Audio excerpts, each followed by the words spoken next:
may gagawin tayo rito na ayun. Tapos nagpalit ng head, then palit ng piston. So dating block pa rin yung gagamitin, pero palit tayo ng bagong piston. Ayun o.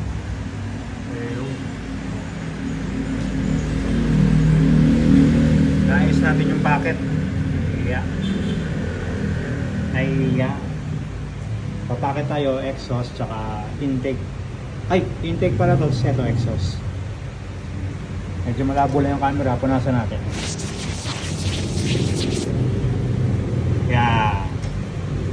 Tapos, re-profile natin.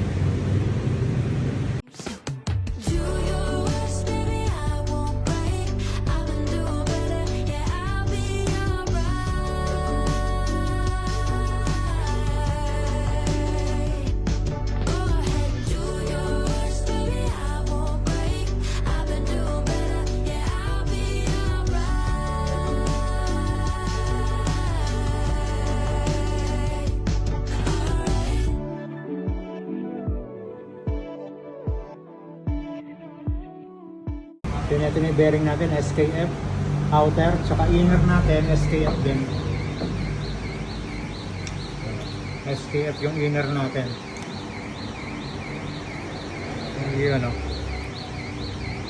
Next natin, lilinisin natin ito mga pyesa. Then play test tayo. Then pagkakulang pa, bawas ko tayo sa piston. Pag okay na, diretso sarado na rin natin ito. So wala naman sira to. Palit lang tayo ng ito, head. So bali plus 4 lang yan. Next month mag-ano na yan, 66 tayo ano, plus 9.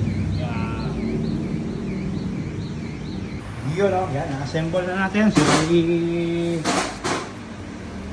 na-degree na rin natin yung cam. Hindi ko na pinakita masyado kasi magtatagal. Quick video lang kasi to.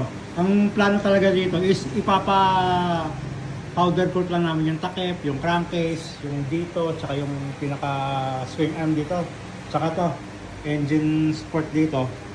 Naisipan ni boss na palitan na namin ng head. Ayan. So bali JBT 2326 non-GBA ito. Sniper internal. Alright.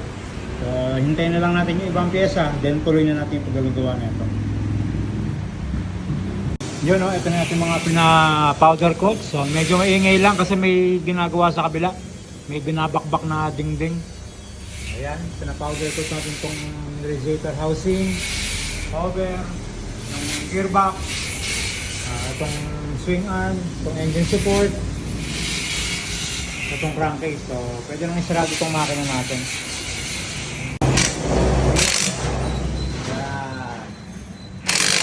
Very good. Ganito mamaya natin kabito kung nakakabito sa chassis. Kasi magasgas pa tamaan ng shock. Ayan, so nakakabitan natin sa chassis. So kumpletuin lang yung wire niyan. Kakabitan natin yung pulley, crankcase, then yung dito, yung swing arm. Hindi lang namin kinabit kasi baka magasgas niya to. Tsaka ito, hindi niya ito. Pero ikakabit na natin yan. Ito siya. Yun, no? Yeah.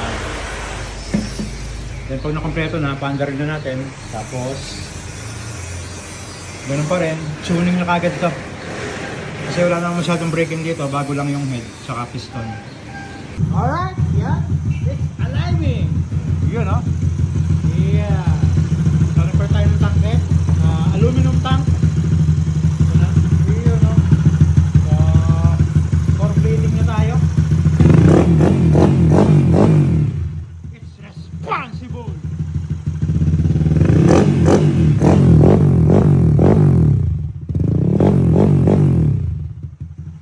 Very good. So bali tatakbo na natin ito, tutulong na natin. So ang ginawa natin dito,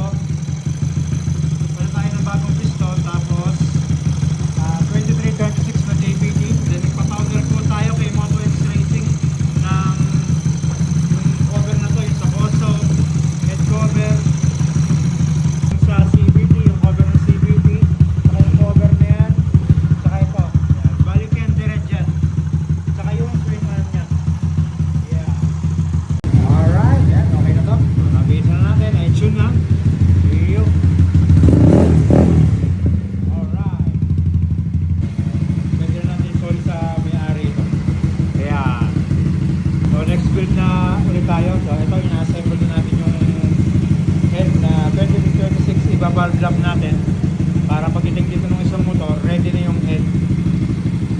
So bali 232cc yung next build natin. So hanggang dito lang yung video natin. So thank you and goodbye.